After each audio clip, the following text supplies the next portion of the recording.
মাওলানা মতিউর রহমান নিজামী তার শাহাদাতের দিন, শাহাদাতের আগ মুহূর্তে ওনার পরিবারের সাথে সাক্ষাৎ উনি বলেছেন, আমার শাহাদাত এই জমিনে পরিবর্তনের সূচনা করবে। আলহামদুলিল্লাহ, আলহামদুলিল্লাহ, আমরা দেখছি ওনার শাহাদাতের পর এই জমিন আল্লাহ দ্বীনের জন্য উর্বর হয়ে গেছে। যে জমিনে শহীদের রক্ত ঝরে সেই জমিন আল্লাহ দ্বীনের জন্য উর্বর হয়ে যায়। যে জমিনে আল্লাহর মজলুমদের রক্ত ঝরেছে এই জমিন আর কেউ, আমরা কাউকে ফেসিবাদী শাসন কায়েম করতে দেব না ইনশাআল্লাহ। ফেসিবাদীরা আবার ফিরে আসার চেষ্টা করতেছে বলে মাঝে মধ্যে পত্রপত্রিকা একটু আমি বলি যে ভাই, ফেসিবাদী শাসন ফিরে আসার আর এই দেশে সম্ভাবনা। কারণ হলো যখন তার হাতে ছিল পুলিশ, বিডিআর, র্যাব, আর্মি, যা আছে সব ছিল, হেলমেট বাহিনী, অমক বাহিনী, তমক বাহিনী, তখনই আপনি বিনা নোটিশে পালায় চলে গেছে। তিনি আবার ফিরে আসবেন, তার হাতে এখন কিছুই নাই। তার হাতে কিছু আছে? আমি আপনাদেরকে বলি, ফিরে আসার কোনো সম্ভাবনা নাই, তবে ফিরে আসবে, তবে ফেসিবাদী শাসন প্রতিষ্ঠার জন্য নয়। রাসূল কোরআন শরীফের একটা আয়াত আছে, সূরা আল-আনআমের 123 নম্বর আয়াত, ওয়াকাযালিকা জাআলনা ফি কুল্লি ক্বরিয়াতিন আকাবিরা মুসলিমিহা লিয়ামকুরু ফিহা ওমা ইয়ামকুরুনা ইল্লা বিআনফুসিহিম ওমা ইয়াশউরুন। আমি প্রত্যেক জনপদে আমি ক্ষমতাশালীদেরকে দুর্বৃত্তে পরিণত হওয়ার সুযোগ দেই।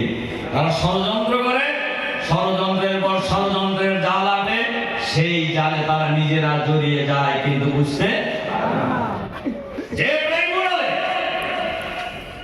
আমাদের নেতাদেরকে ফাঁসি দেওয়া হয়েছে অন্যায় ভাবে, সেই ট্রাইব্যুনালে এই খুনিদের বিচার শুরু হয়ে গেছে। বুঝতে পারেন এই যে ট্রাইব্যুনাল তাদের জন্য একসময় কাল হবে। সম্মানিত প্রাক্তন দায়িত্বশীল ভাই সব, যে কথা আমরা বলতেছিলাম, এই কথাগুলি প্রসঙ্গক্রমে এসে গেছে, আজকে আমি এগুলো বলতেই চাই। সম্মানিত ইসলামী ছাত্র আন্দোলনের প্রাক্তন ভাইরা, ইসলামী ছাত্র শিবির যে আমরা যারা ছিলাম,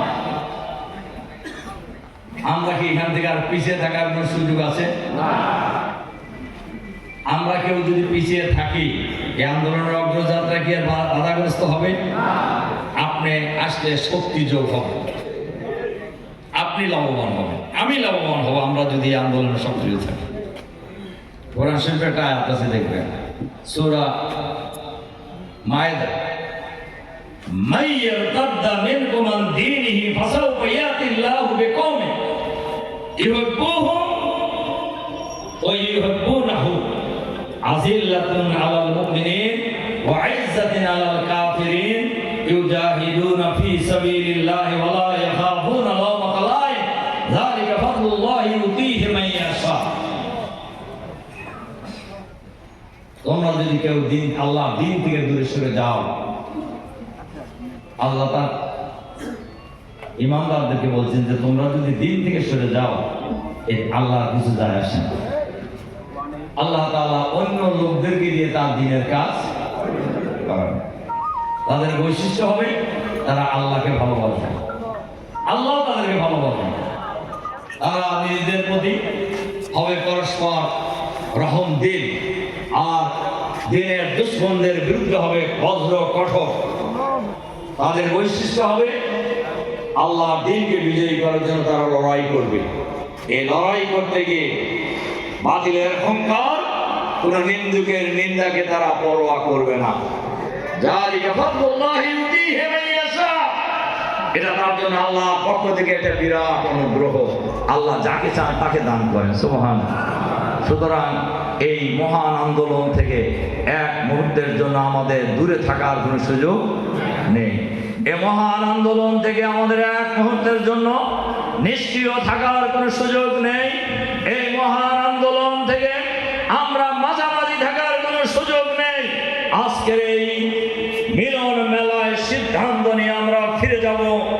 আমরা আর পিছনে নয়, আমরা সামনে ভূমিকা রাখবো ইনশাআল্লাহ।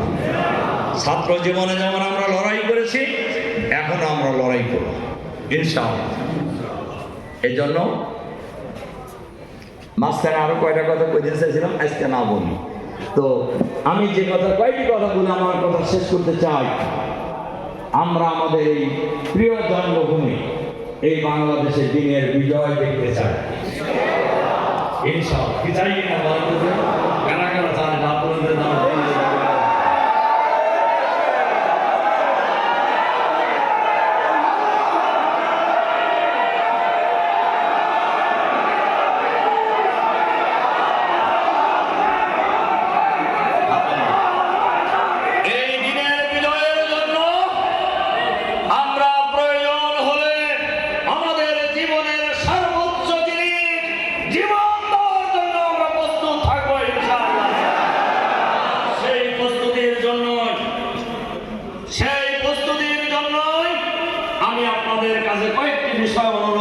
চাই। এই দেশের মানুষ একদল সৎ, দক্ষ, দুর্নীতিমুক্ত নেতৃত্ব চায়। এদেশের মানুষ বুঝতে পেরেছেন দেশ স্বাধীনতা লাভের পর এই 53-54 বছরে বহু শাসকের পরিবর্তন হয়েছে, কিন্তু মানুষের ভাগ্যের পরিবর্তন হয় নাই। এর মূল কারণ আদর্শহীনতা, এর মূল কারণ দুর্নীতিবাজ নেতৃত্ব, এর মূল কারণ চাঁদাবাজ নেতৃত্ব। এর থেকে জাতি মুক্তি চায়। কি বলেন, চাই কিনা? এর থেকে জাতি মুক্তি চায়। সেই জাতিকে মুক্ত করতে হবে আমাদেরকে। আমরা এবারে দৃঢ় প্রতিজ্ঞ, আমরাই পারবো এই জাতিকে আগামী দিনে দুর্নীতিমুক্ত নেতৃত্ব উপহার দিতে ইনশাআল্লাহ, ইনশাআল্লাহ, ইনশাআল্লাহ। এজন্য আমি আমার ভাইদের কাছে কয়েকটি অনুরোধ রাখতে চাই। এক নম্বর হলো ইসলামী ছাত্র শিবিরের আমরা যারা প্রাক্তন আছি, আমাদের এক নম্বর দায়িত্ব হলো আমরা আগামী দিনে এই জাতিকে একদল সৎ, দক্ষ, যোগ্য, দুর্নীতিমুক্ত, চাঁদাবাজ মুক্ত নেতৃত্ব উপহার দেওয়ার জন্য যার যার জায়গা থেকে নেতৃত্বের উপযোগী করে নিজেকে গড়ে তোলা। 2, প্রাক্তন শিবির আমরা খুঁজব। এই বগুড়া শহরে ইসলামী ছাত্র শিবিরের প্রাক্তন শিবির যেখানেই থাকুক না কেন, আমরা তাদেরকে খুঁজে বের করবো ইনশাআল্লাহ। কি বলেন, করা যাবে কি না? করা যাবে না?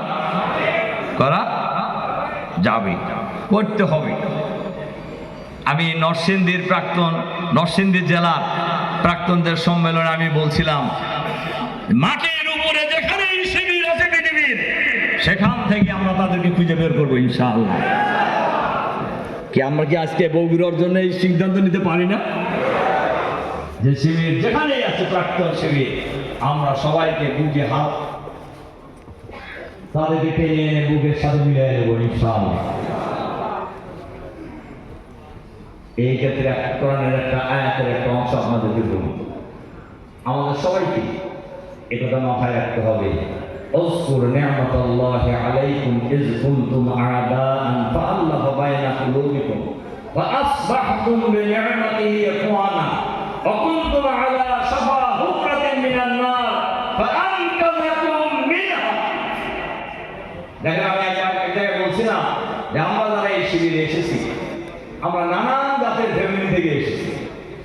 আমাদের কারোর ফ্যামিলি ছিল আওয়ামী লীগ, কারোর ফ্যামিলি ছিল কমিউনিস্ট পার্টি, কারোর ফ্যামিলি ছিল পীর মাশায়েখদের এই ঘটনা, কারোর ফ্যামিলি ছিল ইসলামের কট্টর বিরোধী, এরকম ছিল না অনেকে। আল্লাহ তাআলা মেহেরবানি করেছেন, আমরা ছিলাম পরস্পরের কি শত্রু, পরস্পরের আল্লাহ তাআলা বলছেন তোমরা আল্লাহ সেই নিয়ামতের কথা স্মরণ করো যখন তোমরা ছিল পরস্পরের শত্রু, আল্লাহ তাআলা মেহেরবানি করে তোমাদের একে অপরকে ভাই ভাই বানায় দিয়েছে। সুবহানাল্লাহ। তোমরা ছিল জাহান্নামের দ্বার প্রান্তে, ফাআনকাযাকুম মিনহা, আল্লাহ তাআলা তোমাদেরকে সেখান থেকে রক্ষা করেছে। সুবহানাল্লাহ। সুতরাং আমরা প্রাক্তন শিবির যে যেখানে আছি সেখান থেকে আমরা খুঁজে বের করবো ইনশাআল্লাহ। ইনশাআল্লাহ।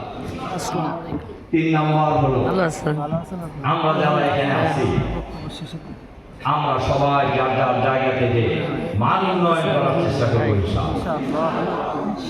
এখানে রোকন ছাড়া যারা আছে তারা হাত পর্যন্ত দেখি।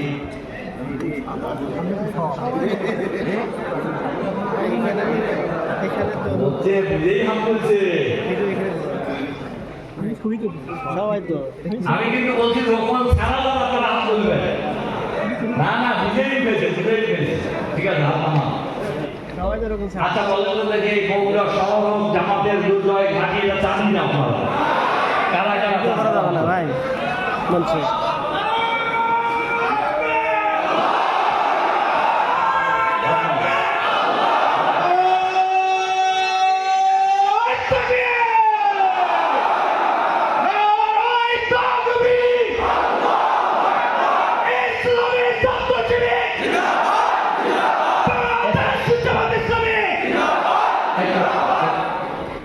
আমরা যারা চাই ভাই আপনারা আজকে যারা এই হলে যারা উপস্থিত হয়েছে, হল কানায় কানায় ভর্তি, বাইরেও লোক আছে। বগুড়া শহরের যদি সব ভাই যদি আমরা রোপণ হয়ে যেতে পারি তাহলে এই বগুড়া শহরের কাজ বাড়বে না কমবে? আরো ভালো করে বলেন, বাড়বে না কমবে? বগুড়া শহর শক্তিশালী হোক, এটা আমরা চাই না? চান বলে তো আগে হাত তুলছে।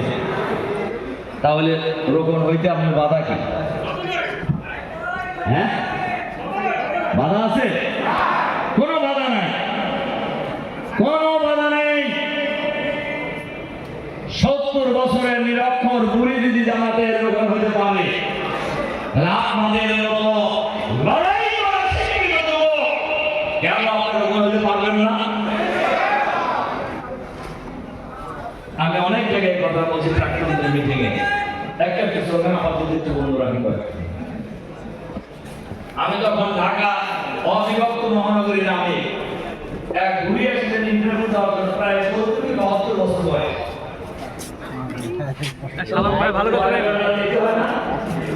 ওখানে লেখা আছে যে উনি ওই কোন শিক্ষা প্রতিষ্ঠানে বলেন নাই। তা আমি ওই ঘুরিকে জিজ্ঞাসা করলাম, দেখে ওই প্রশ্ন যা জিজ্ঞাসা করে গড়গড় করে বলে, তাই বললাম যে আপনি কি নিরক্ষর? পূজায় করতে দেয় মানে পুলিশ স্কুল কলেজে পড়ে না। তাই বললাম যে লেকচার যে উত্তর লেকচার যে বসতে এগুলো লেখলেন কেন? ওই জামাত ইসলামীতে এসে লেখা শিখছে এবং জামাতিতে সিলেবাস শেষ করলেন কিভাবে? তাহলে বলে প্রথম থেকে অন্যরা পড়ে শুনে দেব, কিন্তু পরে আমি আস্তে আস্তে পড়াও শিখছি। এই 70 বছরের বুড়ি যদি নতুন করে পড়া শিখা লেখা শিখা জামাতের রোপণ হতে পারে, আপনার মতো এরকম টকবরের যুবকেরা যারা বলা যায় বেশিরভাগই সর্বোচ্চ শিক্ষায় শিক্ষিত, তারা কেন হতে পারবেন না বলেন তো দেখি? আমরা পারবো ইনশাআল্লাহ। আগামী 3 মাসের মধ্যে যারা সাহস রাখে তারা হাত করবে।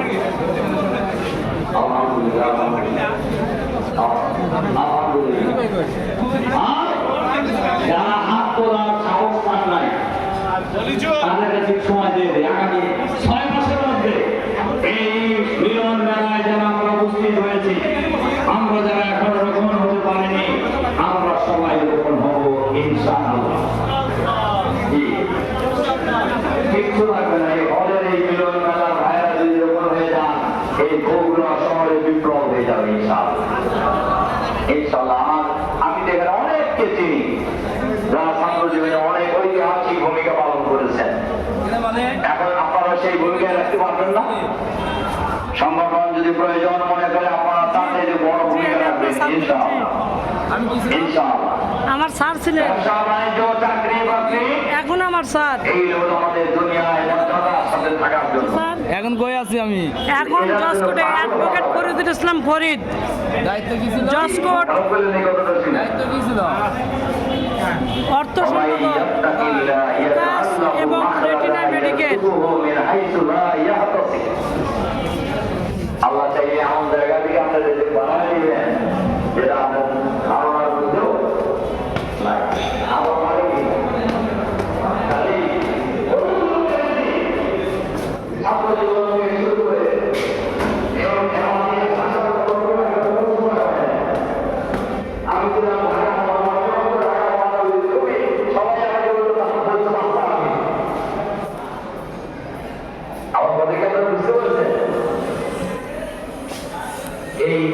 ভাই একটু দেখি ভাই,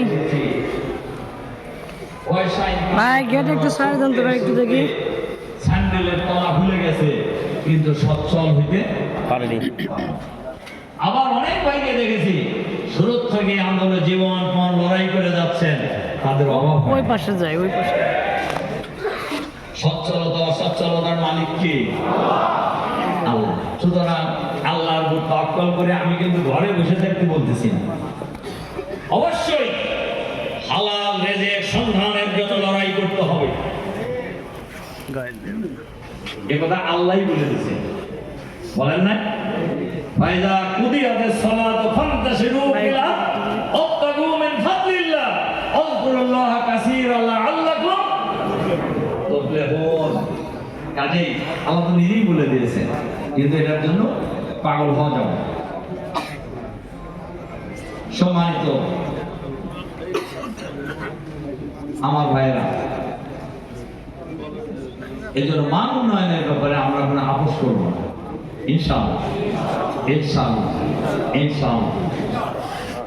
এই আন্দোলনকে থামানোর জন্য আমি মাঝখানে একটা কথা বলছি যে আন্দোলনের পক্ষে যেমন বন জোয়ার তৈরি হয়ে গেছে, এই আন্দোলনের এই জোয়ারে বাধাগ্রস্ত করার জন্য কেউ বালির বাদ দেওয়ার চেষ্টা করতেছে।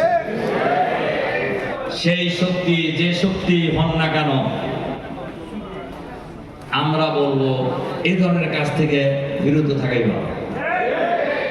তার কারণ এই ফ্যাসিবাদী সরকার আমাদেরকে বালির বাদ নয়, আমাদের সামনে পাহাড় এনে দাঁড় করিয়েছিল।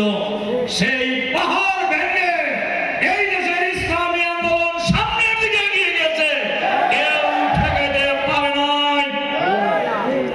সুতরাং অনেকে 24-এর বিপ্লবকে 1 নাম্বার বানাইতে চান না, গুরুত্ব দিতে চান না। যারা চান না 24-এ বিপ্লবের আগে আপনারা কোন জায়গায় ছিলেন সেটাও কি হিসাব করেন?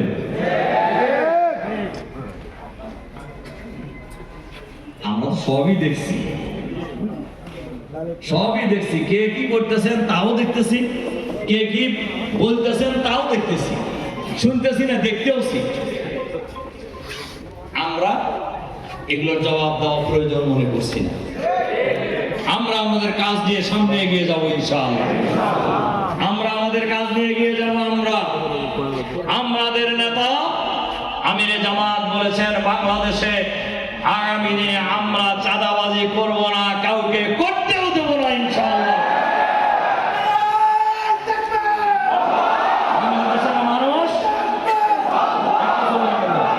বাংলাদেশের মানুষ আগামী দিনে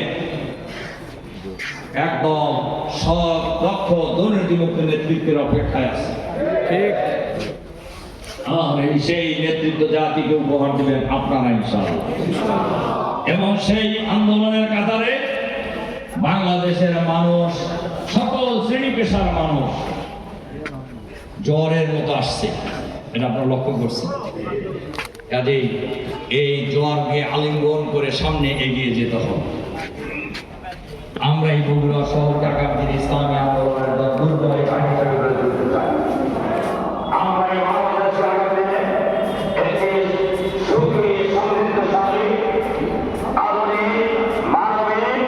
ইসলামী রাষ্ট্র হিসেবে গড়ে তুলতে চাই।